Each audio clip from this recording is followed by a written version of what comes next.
All right, good morning, third graders.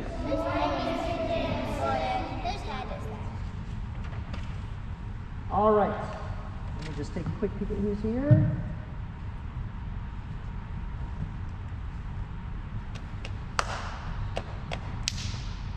All right, so we are going to play a new game like I was saying before. Everyone, can you stop so you can listen? Thank you. This is a game that only 3rd, 4th, and 5th graders get to play. So it's kind of a special thing because kindergarten, 1st, and 2nd graders do not get to play this game for lots of different reasons, which I won't go into right now. So it is a privilege to play this game, and I will also say this.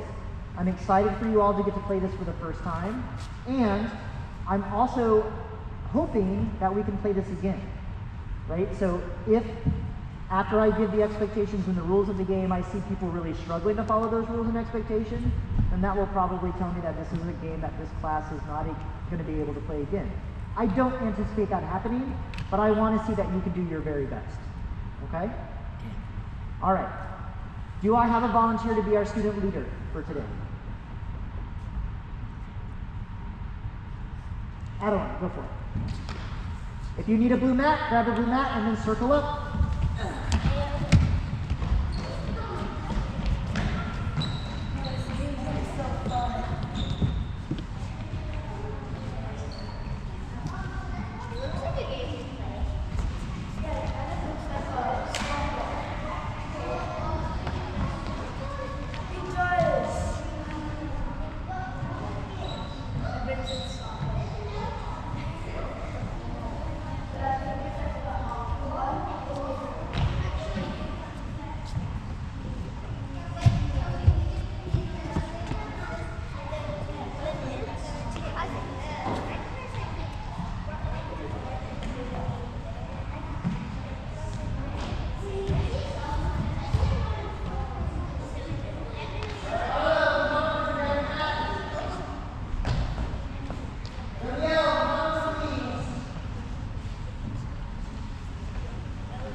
So the first thing that you're going to notice is that I have these cones set up on both sides of the gym.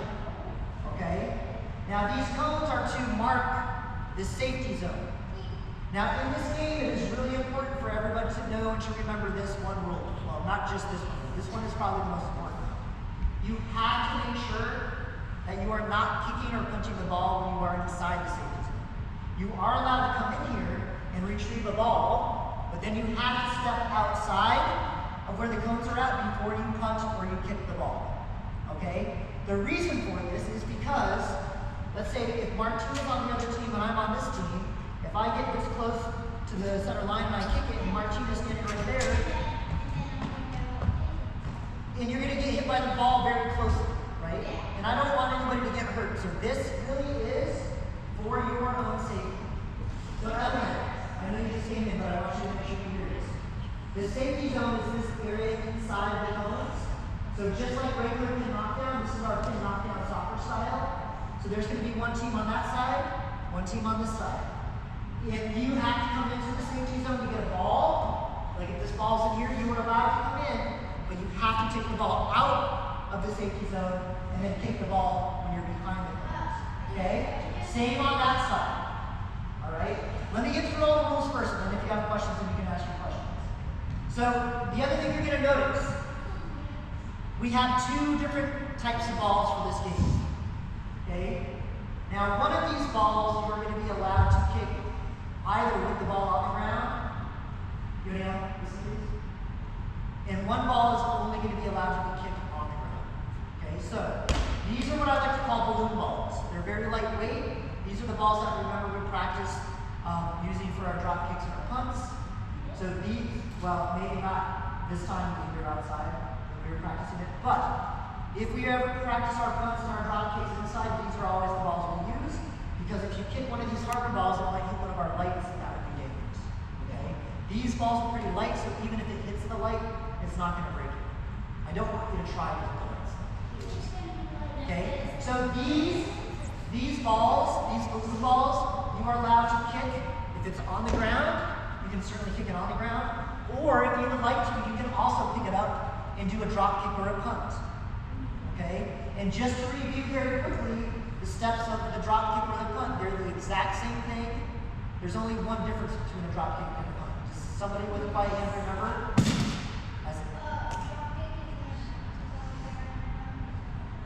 You got it. So drop kick, you let the ball bounce once off the ground and then you kick it. A punt, you're just going to kick directly right out of your hands. Okay, so the 3 steps to a successful drop kick or a punt, remember, this is important. The first step is probably one of the most important. Hold the ball as far away from your body as possible. You want your arms fully extended. That way, your arms aren't close to here, so when you drop the ball, it hits your thigh or your knee.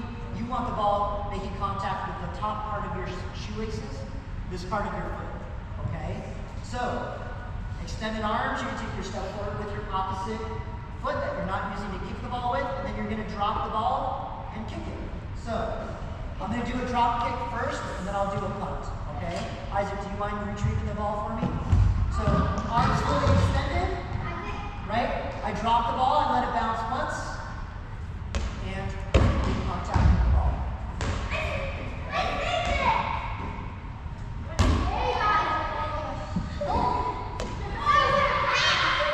And for our punt, it's the exact same motion, same steps, except instead of letting it bounce, I'm going to kick it right out of my hands. Right? So again, arms fully extended. I take my step forward, drop it, and kick.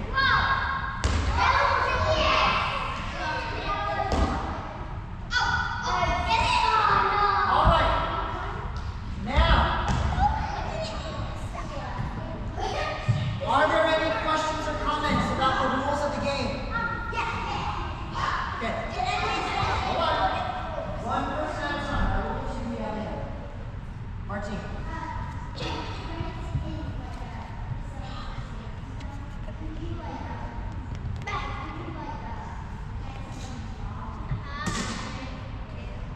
No. And remember, all the people on your side are going to be on your team anyways. So if you see somebody without a ball and you have 2 balls, maybe offer them a ball. Okay? So Youngil, I really need you to listen, okay? Thank you. Marcus.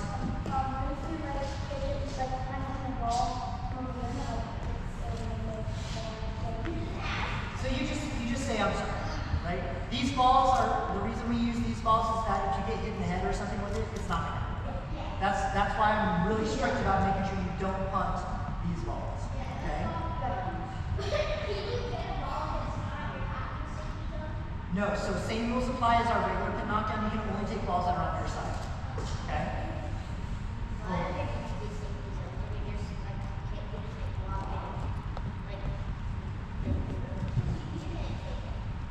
You can move it out. So like for instance, like if these balls are here, and this goes to the beginning of the game too. So at the beginning of the game, the same rules apply. We're going to set up 10 pins on each of the pin lines, and then we're going to put members to help put their balls on the pin line. Then when I say go, when you get to the center line, remember, you're going to have to move the balls back outside of the safety zone before you start kicking. Does that make sense? Okay. Any other questions? Did you have a question? Say it again. Nope, so it's basically the same version of pin knockdown, except you're using your feet to keep the ball. And then we just talked about the rules of which balls to kick. Yep.